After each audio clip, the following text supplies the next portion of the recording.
like to check out a couple of things this morning. How many of you use the internet? Hands, please. Keep your hands up. How many of you do email or text? Okay. How many of you are on Facebook and or tweet? All right, put your hands down. Now, how many of you can find out some piece of news, some kind of information in just about an instant? Right? Yep, yep. You know, one of the things I've had to learn in the last few years is that I have to be really careful about my facts when I'm talking in worship, because there'll be somebody sitting out there looking it up instantly to see if what I'm saying is really correct. So I've learned that we can find out, because then they'll tell me by the time we get to the door after the service. So I know that we can find out information just in an instant. And I bet that there might even be some of you in the room who might communicate with a family member or a friend and quickly say, "Did you hear that? Did you get that quick message too?" Just think about how quickly you communicate and hear things. Now imagine this. Imagine that you have just received a Facebook post or a tweet or an email from the prophet Isaiah. And what would the message be? Isaiah says in this quick message, "Have you not heard? Did you hear that? Did you not have your phone on? Were you not paying attention? Did you not get the message? Here is the good word for you today. The Lord is an everlasting God, the creator of the ends of the earth. God does not faint nor grow weary. God gives power to the faint and strengthens the powerless." Wow. What a fantastic message. That is one that we will for sure want to download and save, and then quickly push the send button to share it with our friends. So what does that message mean for us today? How do we take that in? Isaiah is encouraging us to remember the power and the presence of God in our lives. And sometimes, in the midst of our life, we may forget. We don't need to forget, but it's easy to do.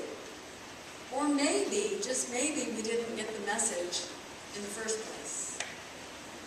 That was the case for those to whom Isaiah was speaking originally. Consider this picture. Babylon had just invaded Judah. You can put any other country's names in the blanks if you wish. They had destroyed the temple. They had threatened all of the places that the people expected God's faithfulness to be seen and heard. Many of the people who lived there had been in a long and bitter captivity. It would be hard to see how things could get any worse. There was destruction everywhere. People had been in exile. They had been abandoned.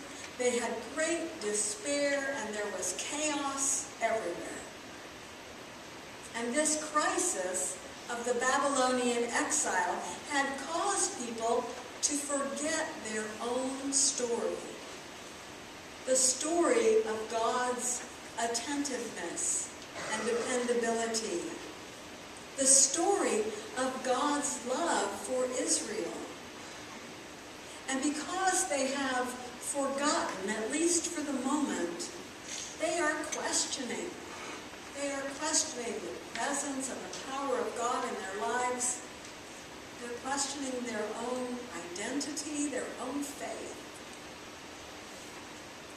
But when they stop to remember their history, and for those who believed in the God who fulfills promises, they are then able to receive new strength and life from their relationship with God.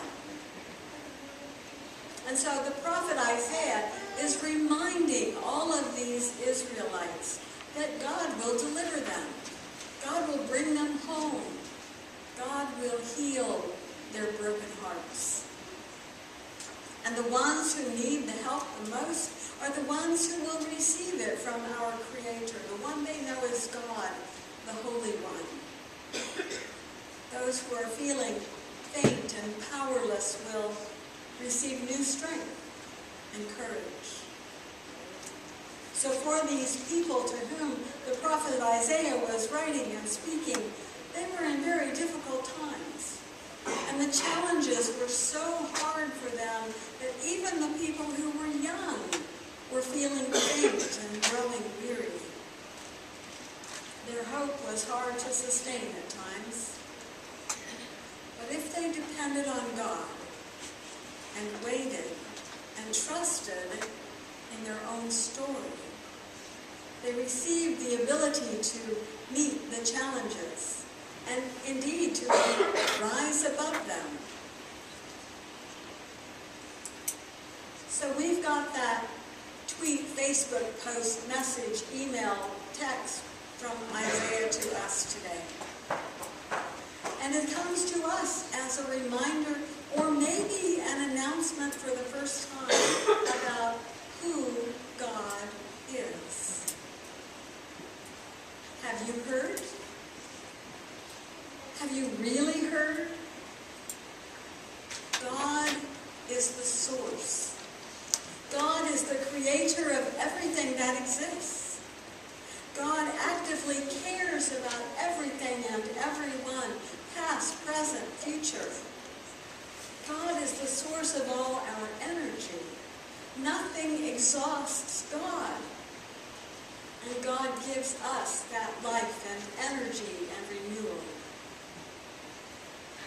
Indeed, God works in ways that are beyond our own understanding and our conceiving or even our imagining sometimes.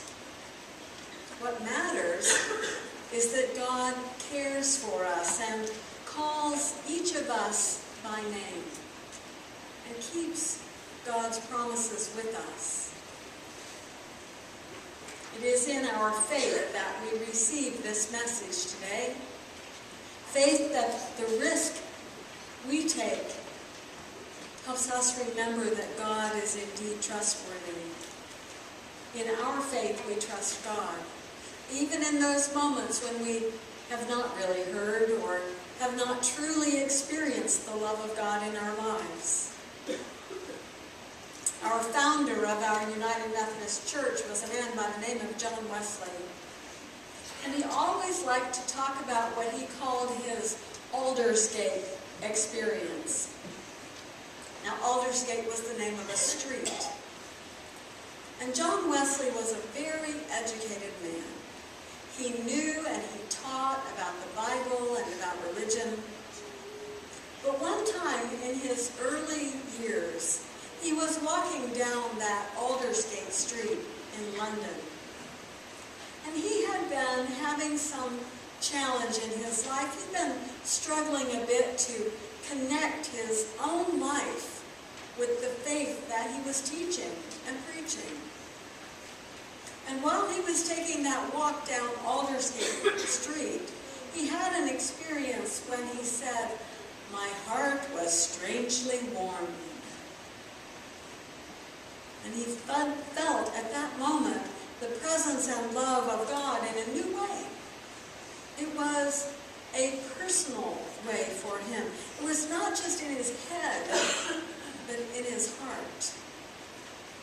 And after that, he taught about the faith in all new ways, helping us all to remember that sometimes we do not have it all figured out. and steady and positive and expectant that God is with us and guides us, then we can remember too that God always loves us in this journey that we're in. In our faith, we are part of what we might call a holy and expectant waiting. Remember the verse that Carter read for us just a moment ago? Those who wait for the Lord shall renew their strength. They shall mount up with wings like eagles. They shall run and not be weary. They shall walk and not faint. Now this word wait is not like we usually think about it. This is Bible speak, okay? The kind of wait that we're talking about here is not a passive sitting around, standing around, twiddling our thumbs kind of activity.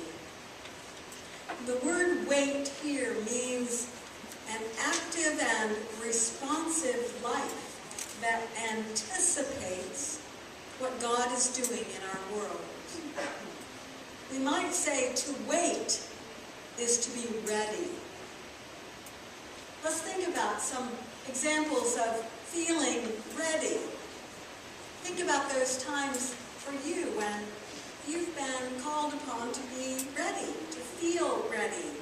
How about the time before a ball game, when the team has the attitude of expecting to win? You don't sit around before your game expecting to lose, do you? Do you? I hope not. Don't listen, coaches. No! Especially if you're at home or if you're traveling to a game, your mind, your attitude, your spirit is expecting to win. You're ready to win. Or maybe the game has already started and it's in progress and you're waiting for just the right moment to release the ball so it will go in the basket. You wait, but you're ready. You're ready. Or maybe you have spent time making preparations for a date and you are waiting for the doorbell to ring. Or maybe you're waiting for the phone to ring to tell you of the birth of your new grandchild. Or maybe you're waiting on customers in a restaurant and anticipating their needs to give them a pleasant experience. Or maybe you're being ready to serve, even at a moment's notice when a need arises. When we wait on God, we live an active and responsive life that anticipates God's presence and strength in our lives. And we are ready.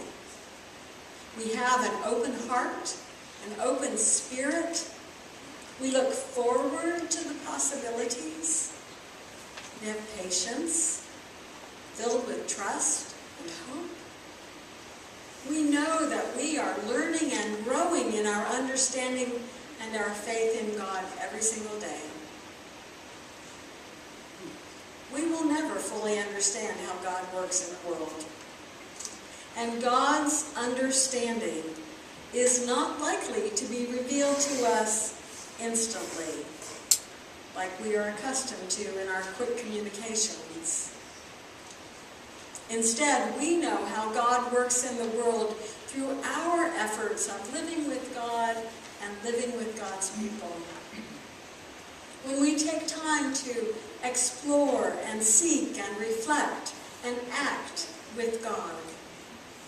And over time, through our Bible study and our worship and our prayers and our practices, like hospitality and service, we come to a place of knowing and trusting God's ways.